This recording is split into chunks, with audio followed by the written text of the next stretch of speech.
Go తర్వాత preposition ఏం అక్కర్లేదు.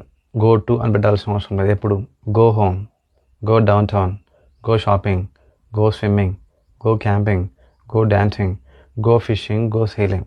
వీటన్నింటికి తెలుగులో కూ పెడతాం. ఇంటికి, డౌన్ టౌన్కి, షాపింగ్కి, స్విమ్మింగ్కి అని. కానీ తెలుగు ఇంగ్లీష్లో అక్కర్లేదు.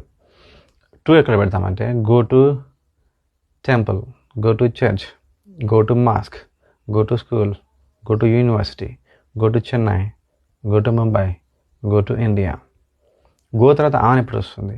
Go on holidays, go on a trip, go on a date, go on journey, strike, stage, etcetera. Go తర్వాత ఫర్ ఎప్పుడు వస్తుంది? ఫర్ అంటే ఇక్కడ కోసం అనుకోవద్దు. ఇక్కడ go for a walk, go for a swim, go for a drive, go for a run, go for a dip. Go to ఆ article ఎప్పుడు వస్తుంది? Go to a party, go to a conference, go to a concert, go to a restaurant, go to a bar, go to a festival. Go to తర్వాత the ఎప్పుడు వస్తుంది? Go to the bathroom, go to the doctor, go to the bank, go to the supermarket, go to the airport.